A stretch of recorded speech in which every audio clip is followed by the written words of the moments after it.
Բարև ձեզ սիրելի բարեկամներ, այժմ Արավատի տաղավարում է ՀԱՅԱՔՎ միավորման համակարգող Ավետիք Չալաբյանը, շնորհակալություն Ավետիք։ Բարև ձեզ, շնորհակալ։ Մենք խոսենք նախընտրական վիճակի մասին, ընտրություններից առաջ քաղաքական ուժերի դասավորության մասին, բայց նախ թույլ տվեք մի փոքր խոսենք անձնապես ձեր մասին։ Դուք քաղաքական դաշտում համենայնպես լրագրողների համար երևացիք 18 թվականից հետո։ Ինչ եք անում դրանից առաջ, ինչպես ասում են Սերժի վաղտ։ Լավ հարց եք տալիս, ես 1999 թվականին մեկնել եմ Միացյալ Նահանգներ սովորելու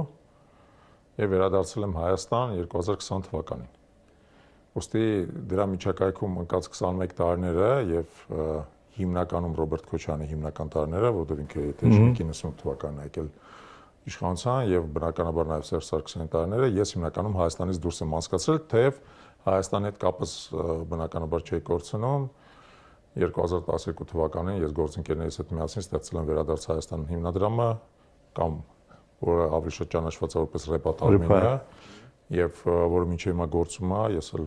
շարունակում եմ մինչեւ վերջերս համենայն դեպս հանդիսանալ նրա հոգաբարձուն։ 14 թվականին եւս գործընկերների հետ մենք ստեղծել ենք Արար հիմնադրամը, որը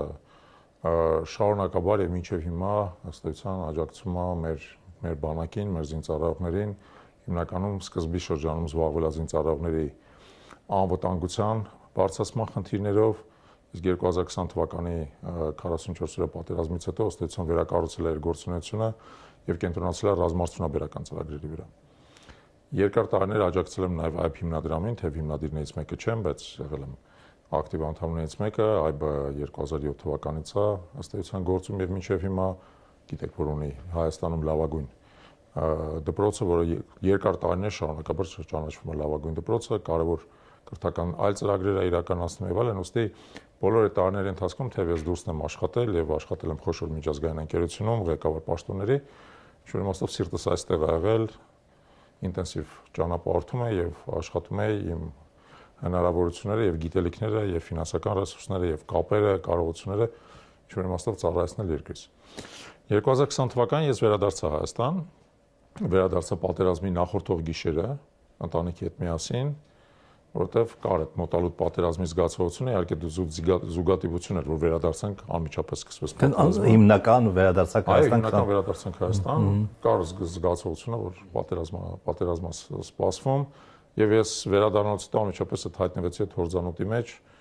թեև ինքս անմիջականորեն պատերազմական գործողություններին չեմ մասնակցել, բայց զբաղվում ենք կամավորական խմբերի աջակցությամբ, ռազմարտունաբերական ընկերությունների գործարկմամբ եւ երբ որ ռազմական գործողություններն էլ ավարտվեցին նոյեմբերի 9-ի հետ խայտարակ համաձայնագրով, մենք գիտակցում ենք, որ ըստ էության դա ռազմական գործողություններն են ավարտվել, ոչ թե պատերազմը, եւ պետք է շարունակել պատրաստվել հետագա գործողություններին, ոստի մեր ջանքերը ներդրեցինք հիմնականում ռազմարտունաբերական նախագծերի մեջ եւ դա շարունակվել է մինչեւ 2022 թվականը, որից սկսած ես արդեն ավելի շատ հայտնվեցի հանրային տիրույթում եւ իրական երբ որ դուք ասում եք մարդիկ ինձ գիտեն 18 թվականից, ավելի շատ նույնիսկ գիտեն 22 թվականից, երբ որ ես հայտնվեցի հանրային տիրույթում, հետո ձերբակալվեցի, կալանավորվեցի, հետո սկսվեց ստորագրավակ իմ ազատելու օգտին եւ այլն, եւ դրանից հետո մոտավորապես 4 տարի ես անդադ տենց հանրային տիրույթում եմ գտնվում։ Դուք ասացիք հանրային, ոչ քաղաքական։ Գիտեք ինչպես է, ես չի ասի, որ ես դասական իմաստով քաղաքական գործիչ եմ եղել այս ամբողջ ընթացքում, որովհետեւ մեր նպատակը եւ այն պահին, երբ որ ես 2022 թվականին հայտնվեցի հանրային տիրույթում, առաջին հերթին Արցախի պաշտպանությունն էր, առաջին հերթին։ Եվ դա մենք փորձում ենք անել քաղաքացիական միջոցներով, հանրային գործողություններով, ցույցերով, ընդհանրենք հանրահավաքներով, հետո 2023 թվականին հիշում եք դուք, մենք նախաձեռնեցինք ստորագրավակը, որը հնարավորություն տվեց օրենքի նախաձեռնություն մտցնել ազգային ժողով եւ բավական տենց հայտնի։ Ստորագրողներից մեկը ես էի։ Շնորհակալություն։ Դրանք զուտ քաղաքական չէին, էլի այդ իմաստով, այսինքն մենք նպատակ չունեինք պայքարել իշխանության համար։ Մեզ թվում էր, որ հանրային ճնշումը գործող իշխանության վրա կարող է հնարավորություն տալ ինչ-որ իմաստով արգելափակել Արցախի հանձնումը իր կողմից, որը մեր համար ակնհայտ էր, որ իրանք դրան են տանում։ Ես հանրային գործունեության մեջ հայտնվեցի հենց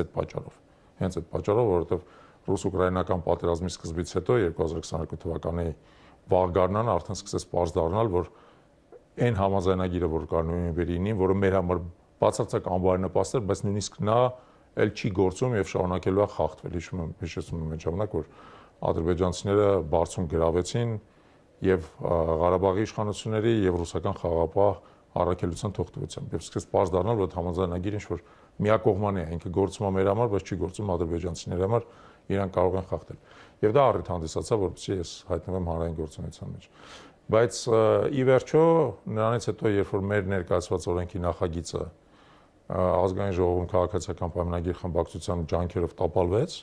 դե իրանք բացարձակ փաստարկներ չունեն, պարզապես տապալեցին օրենքի նախագիծը, սկսեց պարզ դառնալ, որ սա ոչ թե պատահականություն է, պատահականությունների շարք են, սխալներ են, ոչ սա որդեգրված դիրքորոշում է Արցախից եւ նաեւ ցեղասպանության, հայոց ցեղասպանության միջազգային ճանաչումից հրաժարվելու եւ այդ որդեգրած դիրքորոշումն իր տրամաբանությունը։ Այդ տրամաբանությունը նրանում է, որ քաղաքացիական պայմանագիրը իր ղեկավարությունը ցանկանում է Հայաստանը ինտեգրել Թուրքիայի եւ Ադրբեջանի հետ եւ այդ ձևով է տեսնում Հայաստանի ապագան։ Բնականաբար դա մեր համար ընդունելի չէր, հասկանալով, որ դա մեղմ ասած, եթե նույնիսկ շատ մեղմ արտահայտվեն, կայուն լուծում չի, որտեղ ինչ որ մի պահ նրանք այդ երկու մեր հարևանները օգտվելով աշխարհական հետ հաջորդ հնարավորությունից, ոնց որ սրանից օգտվեցին Արցախ հայաթափելու, կարող են հաջորդ հնարավորությունից էլ օգտվել արդեն Հայաստանի Հանրապետությունը հայաթափելու համար։ Մենք այդ գիտակցությունը շատ հստակ ունենք, հասկանում ենք, որ այդ բենզինները, բաները եւ այլն այդ ամբողջը պարզ ընտրակաշառքներ են իրականում մեր ժողովրդի համատաբար ջուրահավատ մասին խაფելու համար, եւ որ իրականում այսպիսի հարևաններ ունենալով եւ տեսնելով նրանց ծավալապաշտական նկարտումները միշտ պետք է զգոնություն ունենալ։ Եվ հենց այդ է պատճառը, որ աշճանաբար իմ գործունեությունը մասնապես 2024 թվականի ընթացքում դարձավ ավելի քաղաքական։ Մի հարց էլ տամ անձնական եւ անցնենք արդեն զուտ քաղաքականությանը։ Դուք հարստացել եք կոպիտ ասած ձեր բիզնեսը Ռուսաստանում մեջ եւ դա կարող է ձեր ընդդիմախոսներին հնարավորություն տալ հեռու գնացող հետևությունների համար։ Ճիշտ հասկանան, ես երբեք բիզնես չեմ ունեցել։ Ես աշխատել եմ ամերիկյան ընկերությունում ղեկավար պաշտոնների վրա։ Ես ինքս անձնապես երբեք ձեռնարկատիրական գործունեությամբ չեմ զբաղվել Ռուսաստանում, պարզապես ես տեղակայված եմ եղել Ռուսաստանում, ռուսաստանյան գրասենյակում, բայց իմ գործունեությունը եղել է ամբողջ աշխարհով մեկ, զգալի մասը Ուկրաինայում իդեպ, մինչև ըստ էության պատերազմը 2014 թվականի, եթե հիշում եք, առաջինը եղավ 2014 թվականին, բայց դրանից հետո շարունակվել եւ նաեւ աշխարհի շատ այլ մասերում, ներառյալ նաեւ Միացյալ Նահանգներում, Եվրոպայում, Բրազիլիայում, Չինաստանում, Հնդկաստանում եւ այլն։ Ես Ռուսաստանում երբևիցե բիզնես չեմ ունեցել։ Դա համար իմիջած ասեմ, էլի, այն մարդիկ, որոնք լավ չեն հասկանում, ես ինչով եմ զբաղվել։ Նախկինում մեկ փորձում են ինձ ներկայացնել որպես ամերիկյան շահերի, ասենք, ներկայացուցիչ, մեկ որպես ռուսական շահերի ներկայացուցիչ եւ այլն։ Լավ չհասկանալով, որ ես իրականում հայկական շահերի ներկայացուցիչ եմ։ Եվ հենց այդ պատճառով թողել եմ իմ միջազգային կարիերան, որը շատ հաջող էր ընթանում եւ ընդհանրապես ամբից էր ըստ էության, անամպ կարելի ասել, թողել վերադարձել եմ Հայաստան եւ ստանձնել եմ իմ վրա այն բեռը, որը ստանձնել եմ, շատ པարզ նկատառումներով, որովհետեւ ես պատկանում եմ այս երկրին, իմ սիրտը ստեղ է եւ եթե կներեք էլի ինչ որ բան պետքա լինի մեր երկրում, ունեք ես հիշում եմ, որ երբ որ պատերազմի օրերին ստեղ էի, ես վերադարձել էի Հայաստան, իմ երեխաները չէին հասկանում ինչու ենք մենք ստեղ։ Դրանց ամբողջ կյանքը տակնու վրա էր եղել։ Մենք պատկերացնում ենք վերադարձել են Հայաստան փոքր երեխեք են, մեկ էլ հասկանում են, որ շուրջը պատերազմը իրանք էլ չեն հասկանում ինչու են իրանք այդտեղ։ Բայց որովհետեւ ես մտածում եմ, որ ես չեմ կարող երկրից դուրս լինել, երբ որ իմ երկիրը հարվածի տակ է։ Չես կարող, դու պետք է այստեղ լինես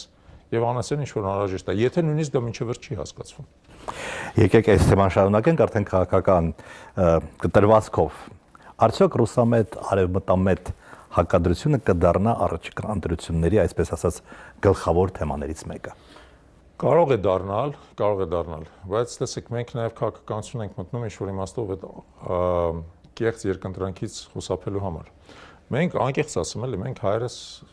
կամ հայաստանցիներս ավելի շուտ այդ դժբախտություն ունենք, որտեղ մենք անընդհատ չունենալով բացարձակ վստահություն մեր սեփական ուժերի վրա, փորձում ենք մեր լուծումները, ինչ-որ իմաստով նույնիսկ կարելի ասել մեր փրկությունը գտնել որևէ արտաքին ուժի մեջ եւ դիսկուրսը պարզունակեցնում ենք, հասցնում ենք դրան, թե այդ արտաքին ուժից ով է լավ։ Միացյալ Նահանգները կամ հավաքական արևմուտքը, իմ արդյունքանը որ հավաքական արևմուտք էլ չկա։ Միացյալ Նահանգները, Եվրոպական միությունը, թե Ռուսաստանը, թե ով եւ այլն։ Երբ որ մենք պետք է անընդհատ որպես ուժի աղբյուր առաջնորդին մեր մեջ նայենք ու հարցնենք, իսկ մենք մեր ունեցած ուժը, մեր ունեցած կարողությունը, մեր ունեցած տաղանդը, մեր ունեցած կապերը, հնարավորությունները օգտագործում ենք մինչև վերջ մեր երկիրը պաշտպանելու եւ զարգացնելու համար։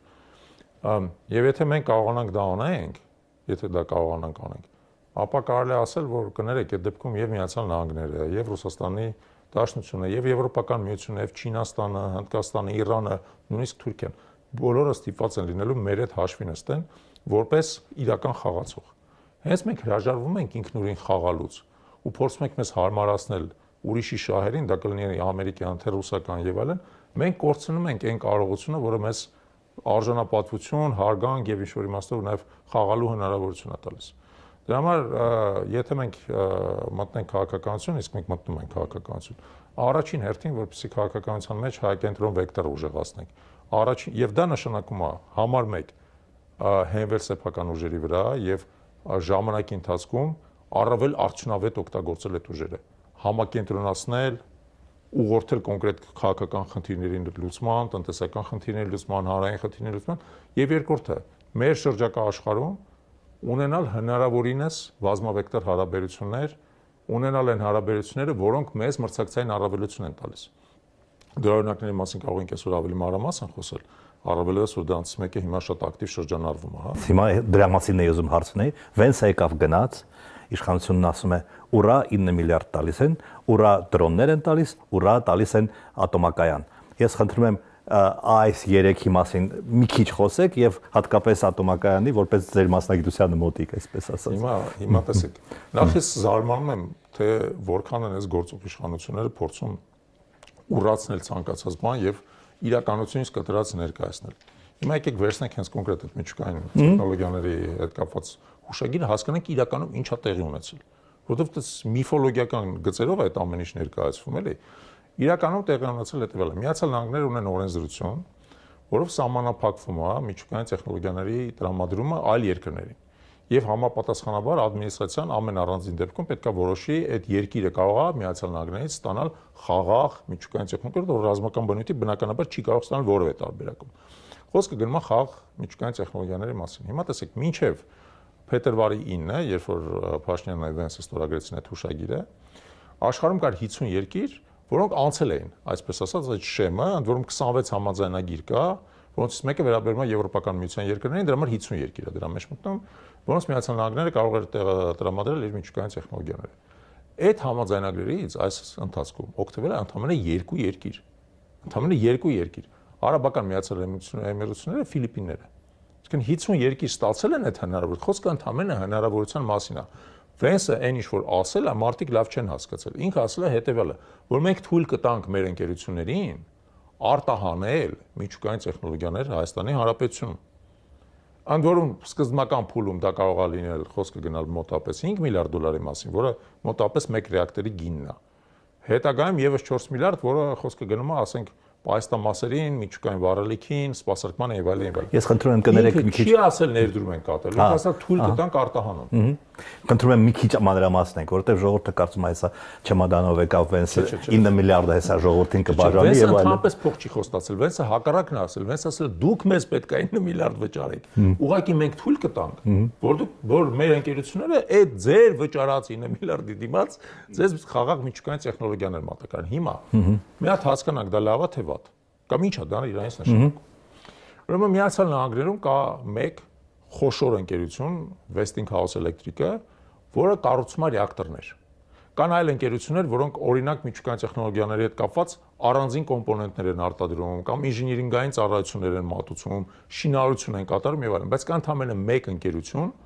որը կառուցում է ռեակտորներ։ Դա Westinghouse Electric-ն է, դա հարգված խոշոր միջազգային ընկերություն է։ Հիմա որ պատկերացնեք հետևյալն է, աշխարհում այս պայդրությամբ մոտապես 60 ռեակտոր է կառուցվում աշխարհի տարբեր երկրներում,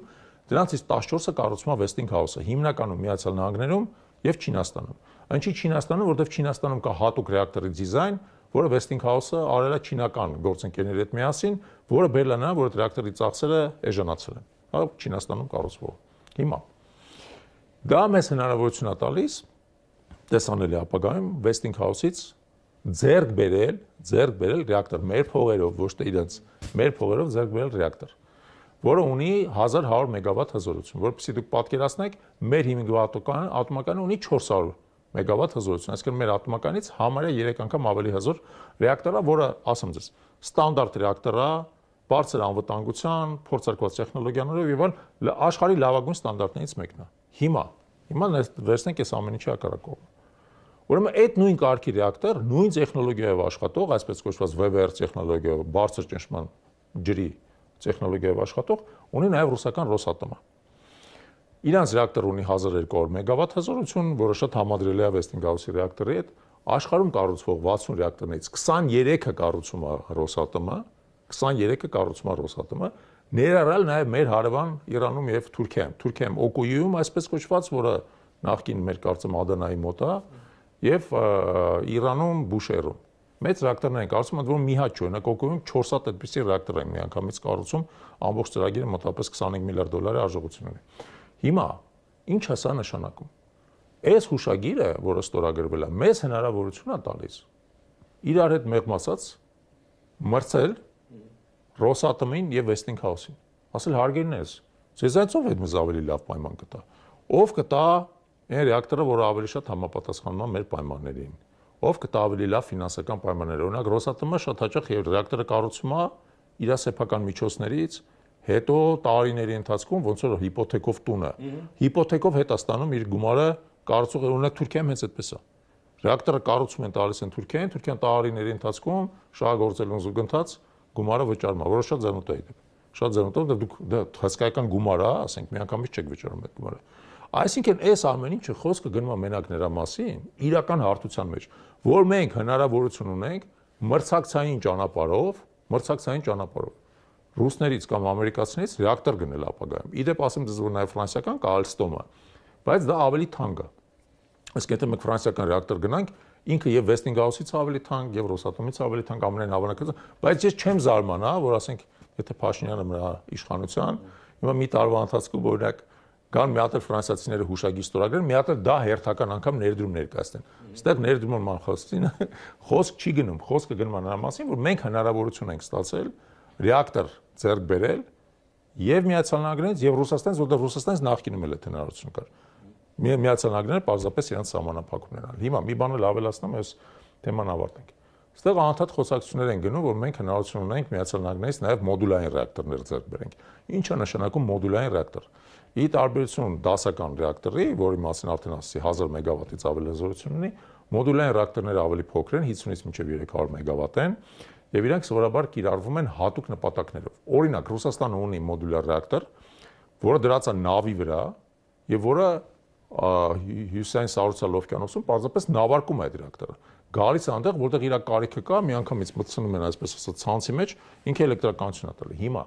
արդյոք մեզ պետք է մոդուլյար ռեակտոր, ես դրան խիստ կասկածում եմ, որովհետեւ մեզ պետք չի շարժական ռեակտոր, մեզ պետք է ստանդարտ ռեակտոր, հա, բայց որը ավելի կարևոր է, Միացյալ Նահանգները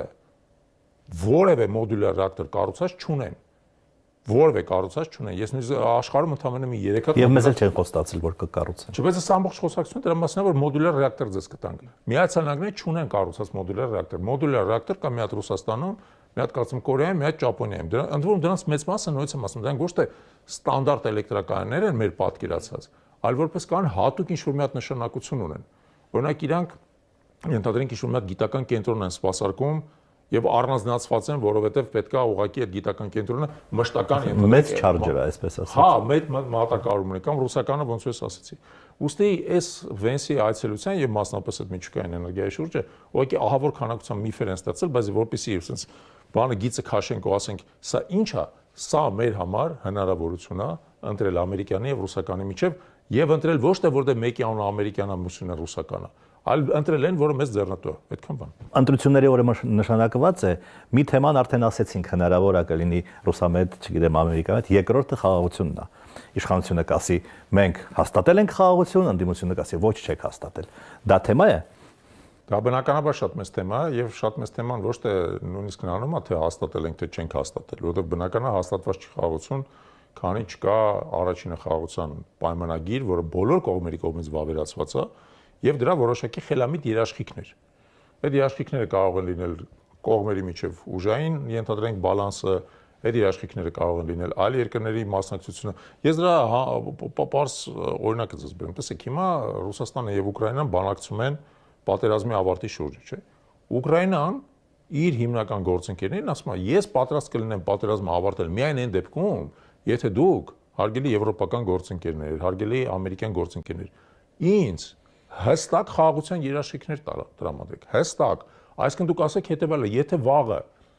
իմ տարածքի նկատմամբ լինի եւս մեկ ոտնձգություն, դուք անմիջական ռազմական ուժով կգաք ինձ պաշտպանել, ոչ թե ոնց որ այս անգամ, երբ որ ինձ զենք էիք մատակարարում, այլ անմիջական ռազմական ուժով կգաք ինձ պատասխանելու։ Հիմա ձեզ հարց եմ տալի։ Եթե մենք չունենք այդպիսի երաշխիքներ, հստակ, որևէ կողմից չունենք այդպիսի երաշխիքներ, խաղաղության համաձայնագիրը կարող է կնքվել եւ խախտվել, որովհետեւ խաղաղության համաձայնագրի մեջ կան կետեր, չէ՞, որը ֆորմալ տեսանկյունից կողմերը պետքա պահպանեն։ Հիմա պատկերացրեք, որ 2 տարի հետո ինչ որ մի հատ իրավիճակում, այդ իրավիճակը կարող ենք ձեր հետ միասին մոդելավորել, Ադրբեջանը գալիս է, ասում է, հարգելի Նիկոլ Վովայի Փաշինյան, այս կետը ինչի՞ չես պահպանել։ Նույն ասում ես պահպանել են, բան ասում է, չէ, չես պահպանել։ Չես պահպանել։ Այ օրինակ, գիտեք, ամենապարզ բանից մեկը, օրինակ, այդ կետերից մեկն է, որ կողմերը հայցերը միջազգային դատարաններից հանում են, չէ՞։ Հիմա պատկերացրեք Հայաստանի Հանրապետությունը հայցեր անում է, բայց Հայաստանի Հանրապետության քաղաքացի Արամ Աբրահամյանը իր հայցը պահում է։ Ու ասենք Ալիևը գալիս ասում է Նիկոլ Փաշինյան, բայց ինչ է Արամ Աբրահամյանը իր հայցը պահել։ Սա իմ համար հիմք է նորից ռազմական գործողությունները վերսկսելու, մինչև Արամ Աբրահամյանը եւս իր հայցը հետ կկանչի, մի քիչ գրոտեսկ են վերածում։ Բայց հիշեք, եթե խաղաղության պայմանագրի հետևը կանգնած չեն իրական ուժային երաշխիքներ, այդ պայմանագիրը կարող է խախտվել։ Իդեպ բազմաթիվ են դեպքեր, երբ որ խաղաղության պայմանագրերը խախտվել են։ Մեր ամենաողբերգական դեպքը դա 1920 թվականի Սևրի պայմանագիրը ստորագրել ենք, մի ամիս հետո է Թուրքիան խախտել, մի ամիս հետո իր իսկ կառավարության կողմից ստորագրած պայմանագիրը, հա։ Ուստի խոսել նրա մասին, որ մենք խաղաղություն ենք հաստատել, մյուսներն էլ ասեն չեք հաստատել եւ այլն, մենք նույնիսկ չենք պատրաստվում Փաշինյանի հետ այդ իմաստով վիճել։ Իհարկե խաղաղություն հաստատված չի։ Եվ խաղաղություն հաստատված կլինի այդ դեպքում, երբ որ կլինի խաղաղության պայմանագիր կողմերի կողմից ստորագրած վավերացված եւ կլինեն ուժային երաշխիքներ, որ կողմերից որևէ մեկին ձեռնտու չլինի այդ խաղաղության պայմանագիրը խախտել։ Հիմա հիմնական հարցը մեր կարծիքով հետեւյալն է. խաղաղությունը ինչպես է ապահովում։ Ինչպես է ապահովում։ Փաշինյանը տալիս է իր վերսան, ասում է ամեն հարցում մենք պետքա հարմարվենք թուրք-ադրբեջանական տանդեմին, որովհետև իրանք ուժեղ են։ Իրանք ուժեղ են, մենք իրանց պետքա հարմարվենք, Արցախի մասին պետքա մոռանանք, ինքը ասում է դրա մասին։ Բաց այդ նախկինում չէր ասում, հիմա սկսել է ասել։ Ինքը աշճանաբար է այսպես ասած իր պատկերացումները հասարակության հետ կիսվում։ Թուրքիայում ցեղասպանության ճանաչումը այլևս մեր միջազգային օրակարգի մեջ չի, թող Սփյուռքը դրանով զբաղվի, թե Հայաստանի Հանրապետության բնակչության առնվազն 1/3-ը ցեղասպանությունից մազապուրծ եղած մարդկանց սերունդները, այսինքն դա բնականաբար մեր խնդիրներն է, բնականաբար չի կարելի դա արհեստականորեն բաժանել հայ ժողովրդը Սփյուռքի եւ Հայաստանի, հա, բնականաբար մեր խնդիրներն է։ Եվ ընդհանրապես ասած ցանկացած հարցում եկի հարմարվենք իրանց, ցանկացած հարցում, որտեղ իրանք ուժեղ են։ Դա է իր ասած գաղափարը։ Հիմա տեսեք, ճիշտ հարցը հետևյալն է, որն է ձեր առաջարկած այլընտրանքը։ Կա արդյոք խաղաղություն ապահովելու այլ միջոց։ Մեր կարծիքով այո կա, խաղաղություն ապահովելու այլ միջոցը մեր սեփական ուժը կենտրոնացնելն է։ Ընդ որում հաշվի առնելով, որ իսկապես Թուրքիան շատ ուժեղ է, դու չես կարող ասենք այդ ուժը կենտրոնացնել Թուրքիայի դեմ։ Դու պետք է Թուրքիան ուրիշներով հավասարակշռես։ Դա տրամաբանական է։ Ովքեր կարող են լինել այդ ուրիշները։ Այդ ուրիշները կարող են լինի Եվրոպական միությունը, Ռուսաստանի Դաշնությունը, ոնց որ եղել է մինչև մի վերջո ռազմական բազան Թուրքիայի սահմանին է, չէ՞ դրված։ Իրանը կարող է լինել, թե Իրանը հիմա շատ բարդ վիճակում է, հասկանալի է, բայց կարող է ի վերջո այդ վիճակից դուրս գա։ Այսինքն մեր պատկերացումը հետևելն է։ Դու ստեղծի շուրջդ այնպիսի շահերի բալանս, որ թուրքական հնարավոր ագրեսիան հավասարակշռվի։ Իսկ այն ինչ որ վերաբերում է Ադրբեջանին, կներեք, Ադրբեջանը մեզանից երբեք էլ առանձնապես ուժեղ չի եղել։ Այն որ մենք այդ պատերազմում պարտվեցինք, դա նայած էր, որ այդ պատերազմում ի սկզբանե գնում եք պարտվելու դուք։ Հենց քաղաքացիական պայմանագիրը ի սկզբանե գնում են պարտվելու։ Եթե դուք պատրաստ լինեիք դիմադրելու, ոնց որ օրինակ մենք տեսնում ենք 4 տարի է Ուկրաինան է դիմադրում, կարող է կներեք այդ պատերազմը լրիվ այլ կերպ վերջանար։ Լրիվ այլ կերպ վերջանար։ Եվ իմիջիայլոց ով որ այդ պատերազմին մասնակցել է զինվորականությունը, բոլորն էլ այդ համոզմունք ունեն, որ Ադրբեջանի ռազմական կարողությունը թեև ի սկզբանե ավելի մեծ էր, բայց հարձակողական գործողությունների արդյունքում մաշվել էր։ Սպառվելու վրա էր։ Պետք էր այդ պատերազմը շարունակել այնքան ժամանակ, մինչև Ադրբեջանը հետ կսկսեր նահանջել։ Բայց դա տեղի չունեցավ։ Բայց հիմա էլ մենք ասում ենք հետևելը։ Ոչ թե խնդիրը պատերազմի եւ խաղաղության միջեւ, այլ խնդիրն այն է, թե խաղաղությունը ինչով է ապահովում։ Եթե դու պետք է անընդհատ զիջումներ անես Ադրբեջանի, տարածքները տրամադրես, թողես որ ադրբեջանցիներ վերադառնան այստեղ ապրեն, հետո իր հետևից ադրբեջանցի ոստիկան գա կողքը կանգնի, հետո իր հետևից ադրբեջանական ռազմական բազա Հայաստանի տարածքում ստեղծվի,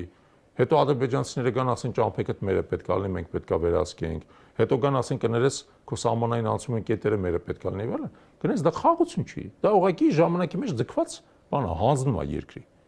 Մենք ասում ենք, քանի մեր երկիրը հələ իր որոշակի ներքին կենսունակություն ունի, դու պետք է դրա դեմ առնես, թույլ չտաս։ Դու պետք է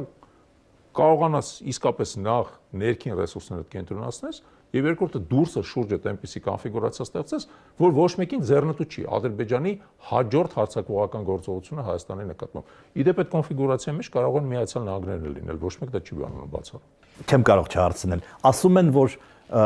Թրամփը ասում է, եթե ինչ-որ մի բան լինի, WhatsApp-ով զանգեք, ինձ ոչ մի խնդիր չկա։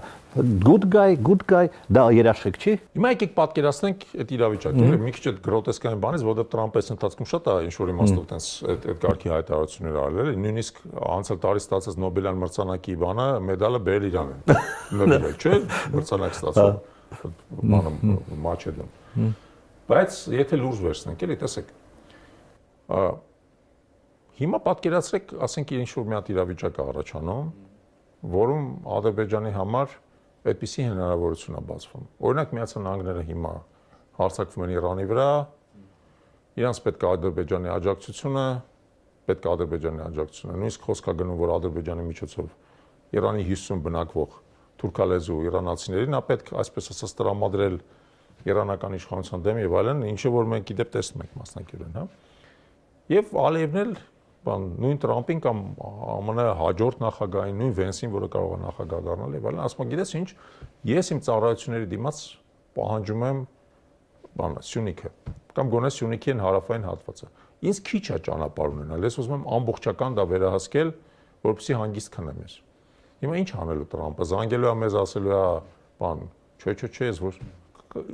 Թրամփը եւ իր ամբողջ ադմինիստրացիան այս ընթացքում ցույց է տվել, որ ինքը գործում է ուժային տրամաբանության այսպես ասած զոնայում։ Միջազգային իրավունքը իրանց համար ոնց որ հետին պլան է նահանջել։ Իրանք գնացել են Վենեսուելայից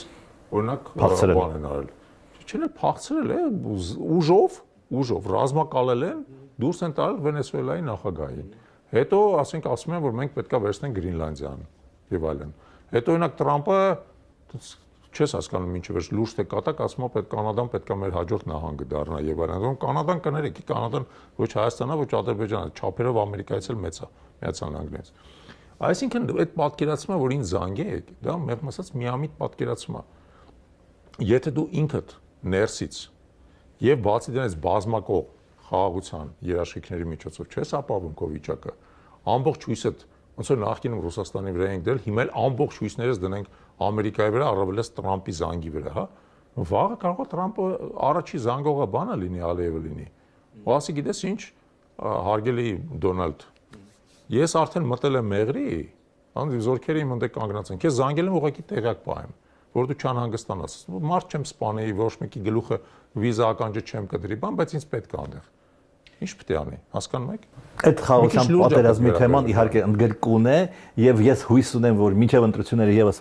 մեկ անգամ ձեզ հետ կամ ձեր միավորման ներկայացուցիչների հետ կհանդիպենք, առանձին դրա մասին կխոսենք։ Խոսենք նախընտրական ստրատեգիայի մասին։ Հիմա կուսակցությունները, քաղաքական ուժերը գնում են դաշինքով, գնում են միայնակ եւ եթե դաշինքներ են ստեղծում, ապա ինչպիսի եւ ինչի համար խոսքը ընդդիմադիրների մասին։ Տեսեք, դեռևս հոկտեմբեր ամսին մենք հայտարարեցինք, որ պատրաստվում ենք մասնակցել այս համապետական ընտրություններին, առաջին հերթին այո, այս աշխարհակաղակական թնջուկը ինչ-որ իմաստով հանգուցալուծելու համար եւ մեր ժողովրդին իրական այլընտրանք տրամադրելու համար, որովհետեւ մեր ժողովուրդը չպետք է անընդհատ մտածի, որ ընտրությունը Փաշինյանի եւ նախորդ իշխանությունը ներկայացնող ուժերի միջև է։ Չէ, մեր ժողովրդի արգանդը չի չորացել, մեղմ ասած, եւ մենք կարող ենք լրիվ նոր ընտրություն տրամադրել մեր ժողովրդին, հա։ Դա դժվար է, որովհետև հասկանալի է, որ ցանկացած նոր ուժ, ըստ էության, հələ պետք է կարողանա հիմնավորի իր հայտը, ապացուցի իր, այսպես ասած, կարողությունը եւ այլն։ Դա դժվար է։ Նրանք, ովքեր արդեն քաղաքական դաշտում են, այդ իմաստով առավելություն ունեն։ Այդ տեսանկյունից մենք նաեւ միաժամանակ հայտարարեցինք եւ շարունակում ենք այդ համոզմունքին մնալ, որ մենք պետք է ընտրություններին մասնակցենք դաշինքի կազմում։ Ինչու, որովհետև եթե դու առաջին անգամ ես մասնակցում համապետական ընտրություններին, դու պետք է առաջինը կարողությունը այդ իրատեսական գնահատես, բայց ստեղ կա նաև երկրորդ եւ նույնիսկ ավելի կարևոր գործոն։ Մենք շատ լավ հիշում ենք, որ 2021 թվականին ընտրություններին մասնակցել է 25 ուժ, որոնցից 22-ը ընտրական շեմը չի կարողացել հաղթահարել։ Փոշիացրել է։ Այո, եւ փոշիացրել է իրեն ընտրողների, այսպես ասած, ձայները, բայց որը ավելի նույնիսկ ողբերգական է մեր տեսանկյունից։ Նրանում է, որ այդ ձայների 2/3 անկախնայած այդ մարտիկ ում են քվեարկել, հա, այդ ձայների 2/3 հանցել է քաղաքացիական պայմանագրին։ Որը իդեպ հնարավորություն է տվել, որ քաղաքացիական պայմանագիրը թեև ստացել է ընտրողների ձայների 53.9%-ը, ստանա ազգային ժողովում տեղերի 66%-ը։ Հիմա կասեք ինչ տարբերություն։ Սահմանադրական մեծամասնություն։ Այո, որովհետև նա ստացել է դրա միջոցով այդ ձայների փոշիացման պատճառով սահմանադրական մեծամասնություն, եւ այդ սահմանադրական մեծամասնությունը անցած 5 տարիների ընթացքում օգտագործել է բացարձակ իշխանազավթման համար։ Նա զավթել է բոլոր հնարավոր պետական պաշտոնները։ Նայեք ցանկացած պետական պաշտոն, որը պետք էր սահմանադրությամբ անկախ լիներ, սահմանադրությամբ, եւ այնտեղ ամենուրեք ԿՊ-ի ներկայացուցիչներ նշանակված։ Նախագահը, դատախազը, ԱԾՏ-տնօրենը եւ այլն եւ այլն։ Որը ավելի վատ է նույնիսկ այդ բացարձակ ամենաթողությունը ԿՊ-ի հիմա իրան թույլ է տալիս ԿՊ-ական եպիսկոպոսներ նշանակել։ Եկեղեցու ներսում մարդկանց տանել հարկադրել, որ իրանք այսպես ասած ԿՊ-ի լուծը ընդունեն։ Դե ֆակտո մենք այդ ենք տեսնում, հա։ Եվ մենք հասկանում ենք, որ եթե դու մասնակցում ես ընտրություններին, չպետք է թույլ տաս, որ ընտրողների ձայները փոշյանան։ Եթե դու վստահ ես քո ուժերի վրա, մի մասնակցի կամ մասնակցի դաշինքների տեսքով։ Այդ կոչը հղում եք ում։ Ենթադրենք Չէ, ես ասեմ։ Ես կոչ ոչ մեկին չեմ հղում։ Ես դա մեր հանձնառությունն է։ Մեր հանձնառությունն է, որ մենք ընտրություններին կմասնակցենք առաջինը դաշինքի կազմում, երկրորդը այդ դաշինքը գաղափարական իմաստով պետք է հստակ այլընտրանք ներկայացնի ոչ միայն Փաշինյանին եւ իր քաղաքացիական պայմանագրին, այլև նախորդ իշխանությանը, այսինքն որտեղ ի վերջո պատական չէ, չէ՞ քաղաքացիական պայմանագրի իշխանության գալը, որտեղ նախորդ իշխանության բազմաթիվ կամ իշխանությունների բազմաթիվ սխալներն էր, որ բերել էր այն հանրային տրամադրությանը, որը հնարավոր դարձրեց Փաշինյանի իշխանության գալը։ Ուստի ցանկացած նոր քաղաքական ուժ նա ոչ միայն պետքա պայքարի Փաշինյանի հետ, որը բնական է, որ Փաշինյանն է իշխանություն, այլև այն ամենի հետ, ինչ որ ըստ էության նպաստել է Փաշինյանի իշխանության գալու, ոչ թե մարդկանց, այլ երևույթների։ Դա կլինի կոռուպցիան, դա կլինի հովանավորչությունը, դա կլինի պետական համակարգի ըստ էության իմիտացիոն գործունեությունը, որին մենք ականատես ենք եղել, դա կլինի պետական ռեսուրսների աննպատակ օգտագործումը եւ այլն, այդ ամեն ինչի դեմ դու պետք է ունենաս քո հստակ ֆորմուլաներ, որոնք բավարար չի։ Գաս ասես այ նրանք կոռուպցիոներ էին, իսկ ես ազնիվ եմ։ Ես անձամբ ենթադրենք ազնիվ եմ, հասկանալի է, ամբողջ կյանքս այդպես եմ ապրել, բայց դու նաև պետք է ինստիտուցիոնալ մեխանիզմներ առաջարկես, թե ինչ ես անելու, որպեսզի երկիրդ շարունակաբար տարի առ տարի բարձրացնի պետական կառավարման արդյունավետությունը, նվազեցնի կոռուպցիան, քո սուղ միջոցներ, իսկ մենք մշտապես լինելու ենք սուղ միջոցների շրջանակում, սուղ միջոցները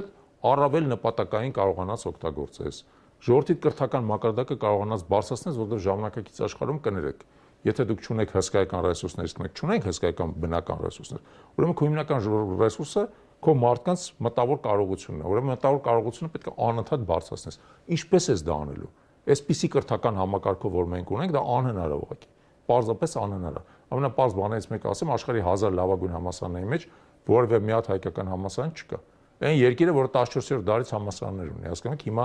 լավագույնների մեջ մի հատ համալսարան չունի։ Եվ այդպես շարունակ կարելի է դրա մասին խոսել, բայց կարևորը հետևելն է, որ քո քաղաքական հայտը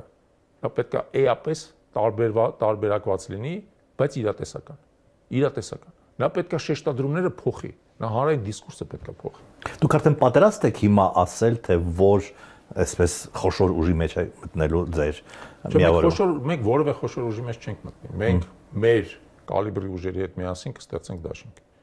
Խոշոր ուժի մեջ, որոնք դուք պատկերացնում եք, որևէ խոշոր ուժի մեջ մենք չենք մտնելու։ Մեր կալիբր ուժերի հետ կստեղծենք առավելես, որ դաշտում իսկապես հանրային դաշտում կան բազմաթիվ նորաստեղծ ուժեր, որոնցից յուրաքանչյուրը ինչ-որ իմաստով պայքարում արևի տակ իր տեղի համար, ինչպես եւ մենք, հա։ Եվ մենք կարծում ենք, որ մենք ջանքերը կարող ենք համատեղել։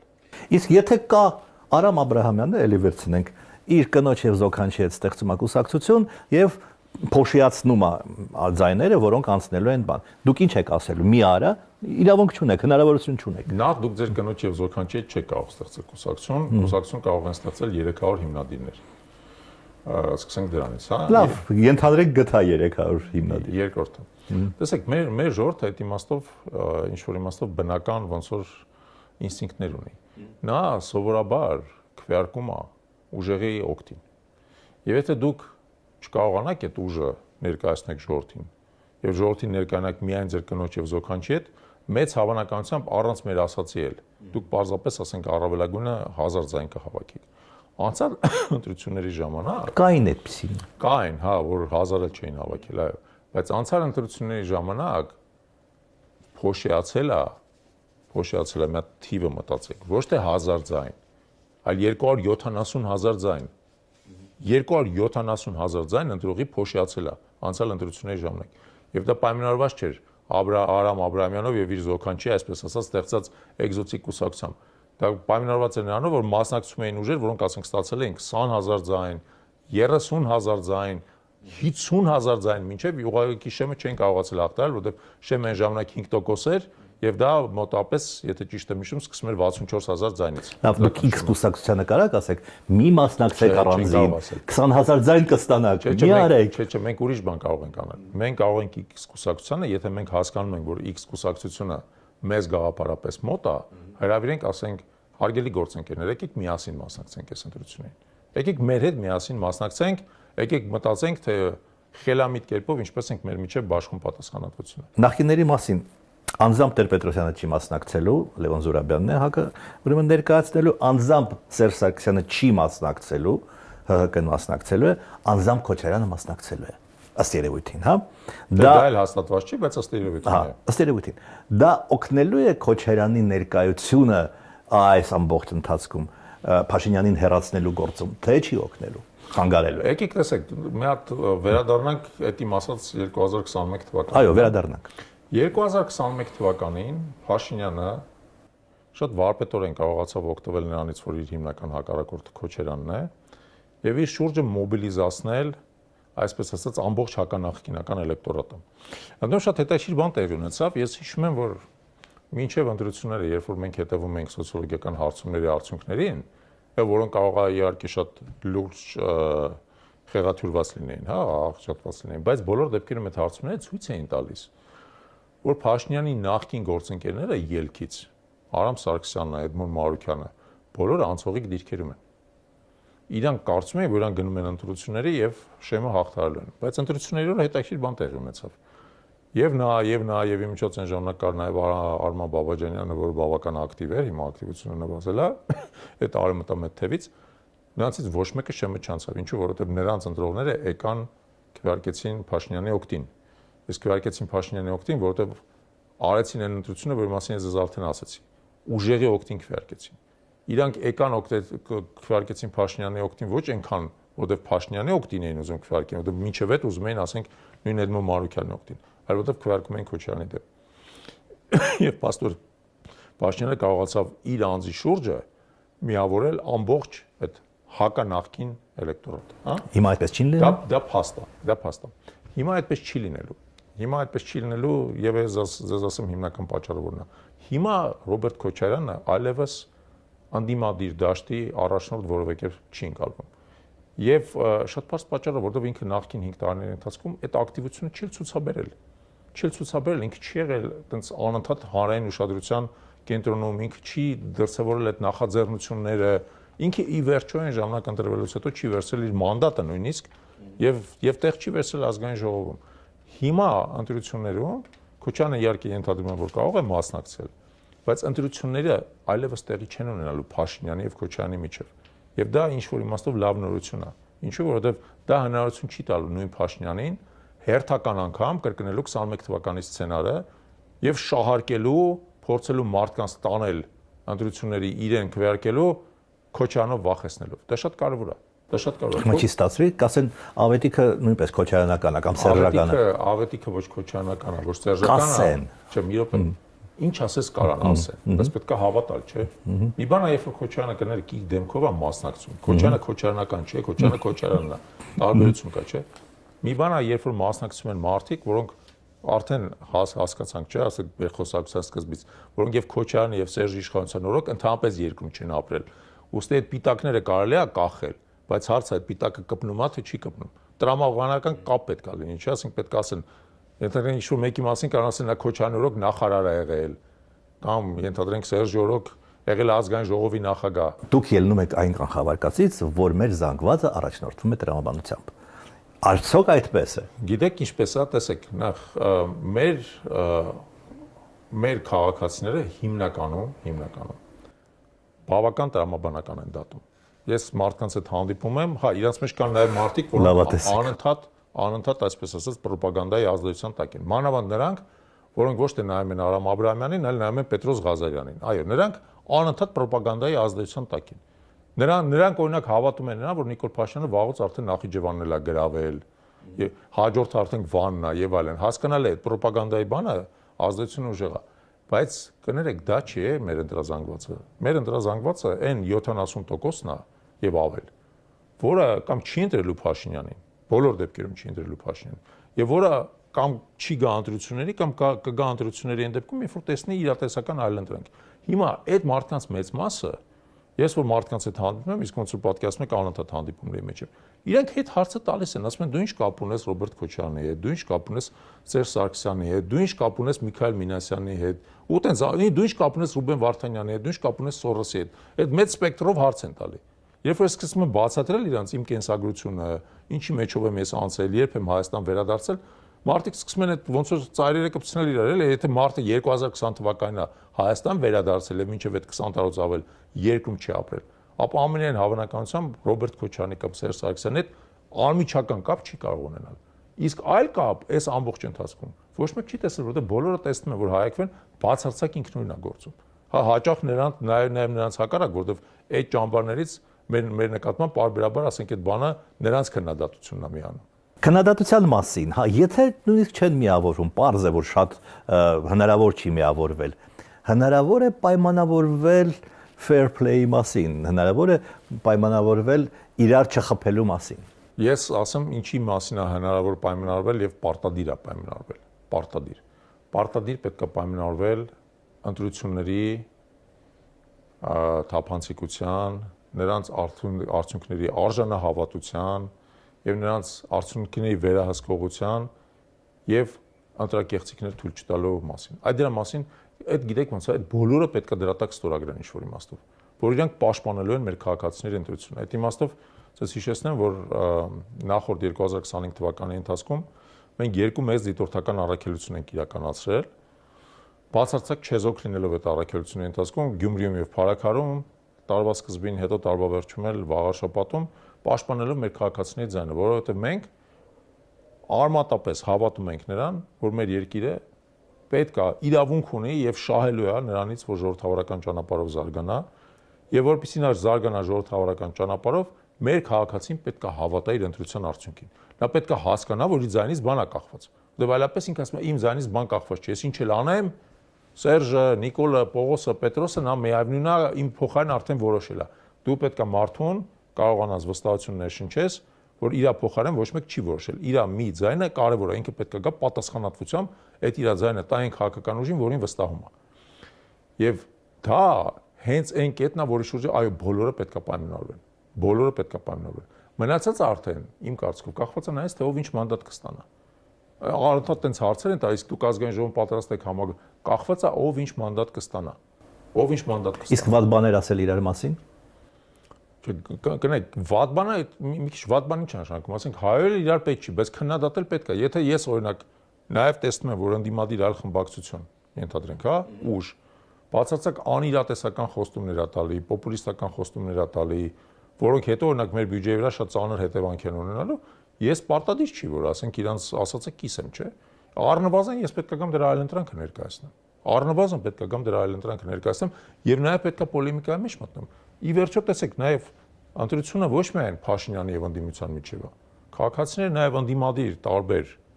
խմբավորումից պետք է ընտրեն, որն է իրենց համար ամենահոգեարազատը, չէ՞։ Ում խոսքն է եւ գործն է ամենաարժանահավատը։ Եվ այդ իմաստով այո, պետք է դիսկուրս ունենաս, վատ բաներ չասես, բայց բանավեճի մեջ պետք է մտնես։ Ընդդիմադիր գործիչների շատերը ասում են, որ ընդդիմությանը ընդհանուր առմամբ ձեռնտու է բարձր մասնակցությունը, համաձայն եք։ Այո, անկասկած։ Անկասկած, որովհետև տեսեք, եւ Վաղարշապատի ընտրությունում եւ Գյումրիում մենք եկել ենք այն եզրակացության, որ ցավոք Հայաստանը հետ է վերադարձել նախկին, այսպես ասած, բարի բարքերին, երբ որ իշխանությունը օգտագործում է իր վարչական ռեսուրսը որոշակի քանակությամբ ընտրողներ ապավելու համար։ Պարզ բան ձեզ ասեմ, մեր աշխով տեսածն եմ ասում, էլի ոչ մեկ չմն։ Ուրեմն քաղաքացիական պայմանագրի վստահված անձիկ նստած են ընտրություններին, ընտրական տեղամասերում ցուցակներով, գիտեն քանի հոգի ընտրող է գալու իրանց համար քվեարկելու։ Բայց եմ ասում, էլի նախկին այսպես ասած բարի բարքերին են վերադարձել։ Ուրեմն նստած են, ընտրողը մոտենում է, իրանց sense մի հատ աշկով ունքով անում, գնում անդրելու դուրս է գալել մի հատ աշկով ունքով անում, իրանք այսպես մի հատ գալշկա են դնում այդ ցուցակի մեջ։ Հերթով գիտեն իրանց ընտրողներին, որը նշանակում է, որ այո, ինչքան ավելի շատ քաղաքացիներ մասնակցեն ընտրություններին, այնքան ավելի մեծ է լինելու ազատ ընտրություն կատարող քաղաքացիների թիվը, եւ այնքան ավելի փոքր է լինելու այն քաղաքացիների համամասնությունը, որոնք հարկադրանքով են ընտրում։ Այդ մարդկանց շատ զգալի մասը ինչպես ոչ թե այդպես ազատ կամքով, հարկադրանքով մանկապարտեզում են աշխատում, դպրոցում են աշխատում, ինչ-որ մի վարչական կառույցում են աշխատում։ 20 տարի նույնն է, ավետիք, չի փոխվել, այսինքն ընտրությունների տեխնոլոգիան չի փոխվել։ Չէ, ընտրությունների տեխնոլոգիան դե փոխվել է, դա էլի միջոցիկի կարձանագրենք, նաև մեր քաղաքացիներն էլ պետք է իմանան։ Պարզ շատ տենց կոպիտ ընտրակեղծիքներ ընտրատեղամասերում անել, մանավանդ երբ որ դա դիտարկվում է, դժվար է դառել։ Օրինակ լցոնում անել հիմա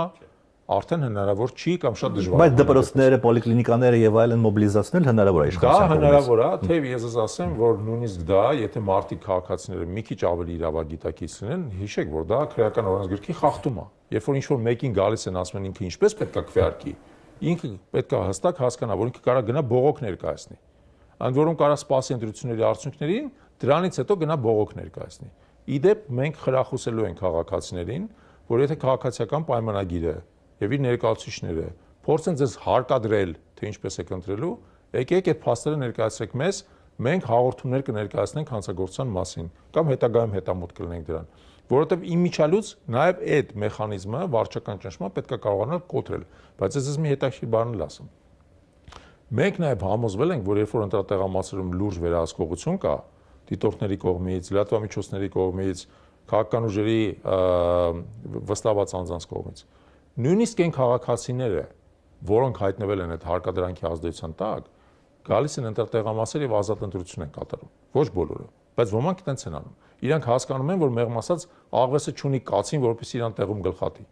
Եվ իրանք կարող են նույնիսկ այդ հարկադրանքից ինչ-որ իմաստով ազատվել։ Ուստի վերադառնալով ձեր հարցին, շատ կարևոր է, այո, որ մենք ապահովենք ընտրությունների արդար, ազնիվ, ազատ ընթացքը։ Դրա շուրջը պետք է բոլորն պայմանավորվեն։ Գիտեք, ինչ են ինձ ասում իմ ընթերցողները, օգտատերերը եւ այլն, հիմնական մասը, 70%-ը։ Բոլորը նույնն են, բոլորը սաղ փչացած են, բոլորը մի սանրի կտավ են։ Ընդհանրապես չեմ գնալու, թքած ունեն բոլորի վրա։ Ով որ տենց ասում է, պետք է իրան հարց տա։ Այդ դեպքում, եթե այս երկրում բոլորը փչացած են, նույն սանրի կտավ են, իմաստ չունի ընտրել, ինչ գործ ունեն իրանք այս երկրում։ Ինչ գործ ունեն, մնացել են, ինչ են անում այդ դեպքում։ Որովհետև տեսեք, ես շատ եմ լսել այդ խոսակցությունը, հա։ Մարդիկ պետք է հասկանան, եթե դու քո սեփական երկրի քաղաքական համակարգին, ոչ թե առանձին վերսած մարդկանց, այլ քաղաքական համակարգին ընդհանրապես չես վստահում, ապա դու ունես երկու տրամաբանական ելք, կամ թողնես այդ երկրից գնաս, կամ դրսից կառավարող բերես, պայմանական Վենսին, Պուտինին, Սիցիպինին, չգիտեմ, Այաթոլլա Խամենեին, դրսից մի հատ կառավարող բերես, ասես մեր իշխանները միևնույնն է մեզ չեն կարող կառավարեն։ Թող դրսից գա ինչ-որ մեկը կառավարի, ոնց որ իդեպ ցավոք մեր ժողովուրդը մի քանի անգամ իր պատմության մեջ արել է։ Այն մարդը, որ տենց ասում, թող հասկանա իր ասացի հետևանքը։ Իր հասացի հետևանքը նա, որ հայը չի կարող Հայաստանը կառավարել։ Պետք է անպայման դրսից լինի կառավարումը։ Ու ինքը այդ է ուզում։ Այդ է ուզում, որ դրսից լինի կառավարումը։ Ավելի լավ է թող շանս տա այս համակարգը ժամանակի ընթացքում առաջին հերթին մրցակցության միջոցով, ոչ թե որ մենք լավն ենք կամ վատն ենք, այլ մրցակցության միջոցով աստիճանաբար զարգանա։ Ի վերջո, ամբողջ աշխարհը նույնիսկ այն հին նախաէվոլյուցիոն ժամանակում զարգացել է ոչ թե նրա հաշվի որ մարդիկ լավն են կամ վատ, այլ որտեղ մրցակցում են իրար հետ։ Եվ ստիպված են նույնիսկ վատը լինելով լավ վարքագիծ դրսևորել, որտեղ լավ վարքագիծն է, որ դառնում է մրցակցային։ Վերջին հարցը, ավետիք, միավորում, հայակավը միավորում, պետք է դառնա կուսակցություն, ինչպես է մտնում քաղաքականության մեջ։ Չէ, այդքան չի դառնալու կուսակցություն, որովհետև ի վերջո, այսպես ասած, մենք ձևավորվել ենք, սկսել ենք որպես մեկնարկել ենք որպես նախաձեռնություն, աստիճանաբար զարգանալով եւ ընդարձակվելով դարձել ենք քաղաքացիական միավորում, որի շրջանակներում բազմաթիվ նախաձեռնություններ են իրականացնում, եւ մենք կարծում ենք, որ մենք պարզապես քաղաքական թեվ կստեղծենք։ Ոչ թե ինքնես կդառնանք կուսակցություն, այլ կստեղծենք քաղաքական թեվ եւ Հայաքվեի անդամները, իսկ արդեն հարյուրավոր անդամներ ունի Հայաքվեն, իրենք ընտրություն կկատարեն, իրանք ցանկանում են մնալ քաղաքացիական մասում եւ զբաղվել հանրային ծրագրերով, թե ուզում են նաեւ քաղաքական, այսպես ասած, հայտ ներկայացնել։ Մենք դրա ընտրությունը կտանք, պարզապես կունենանք քաղաքական թեվ։ Շնորհակալություն հետաքրքիր։ Ձեզ եմ շատ շնորհակալ։ Սիրելի բարեկամներ, ես հիշեցնեմ, որ առավոտի տաղավարում էր Հայաքվե միավորման համակարգող Ավետիք Չալաբյանը։